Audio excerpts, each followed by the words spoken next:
Hello friends, today's topic is for class 10th chapter 6 life processes. Questions and answers. Question: why is diffusion insufficient to meet the oxygen requirements of multicellular organisms like humans? So the answer is, in multicellular organisms like humans, all the body cells are not in direct contact with the surrounding environment. Therefore, every cell of the body will not get oxygen as per need by the process of diffusion from the environment. Therefore, diffusion is insufficient to meet the oxygen requirement of multicellular organisms. Question second is, what criteria do we use to decide whether something is alive? Answer is, the main criteria used to decide whether something is alive are breathing and respiration. However, living beings show growth and movements.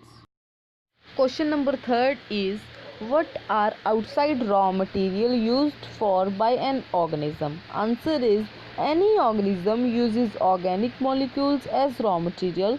Heterotrophs use food and autotrophs use carbon dioxide, minerals, water, and all organisms use oxygen as raw material.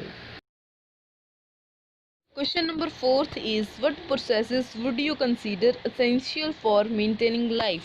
So the answer is, first process is nutrition, second is respiration, third is transportation, and fourth is excretion. Question number fifth is, what are the differences between autotrophic nutrition and heterotrophic nutrition? Autotrophic nutrition, the organisms that are able to prepare their own food by using organic substances, for example green plants. Trophic nutrition, the organisms depend on each other and does not make their own food, for example animals. Question number 6 is, where do plants get each of the raw material required for photosynthesis? Answer, the following raw material are required for photosynthesis. Number 1, carbon dioxide. Plants get CO2 from atmosphere through stomata. Number 2 is water. Plant absorb water from soil through roots and transport to leaves. Number 7th is, what is the role of the acid in our stomach? Answer, the hydrochloric acid present in our stomach dissolves bits of food and creates an acidic medium. In this acidic medium, enzyme pepsinogen is converted to pepsin, which is a protein along with the food. Question number 8 is, what is the function of digestive enzyme? And the answer is, digestive enzymes such as amylase, lipase, pepsin, trypsin, etc. help in the breaking down of complex food particles into the simpler form. These simple particles can be easily absorbed by the blood and thus transported to all cells of the body.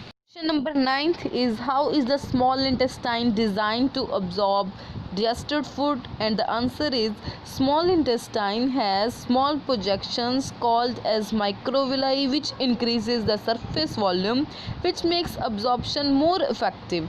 Within the villi there are numerous blood vessels that absorb digested food and carry it to the bloodstream. Blood transports food to each part of our body. Thank you for watching video. Please subscribe to my channel for more videos.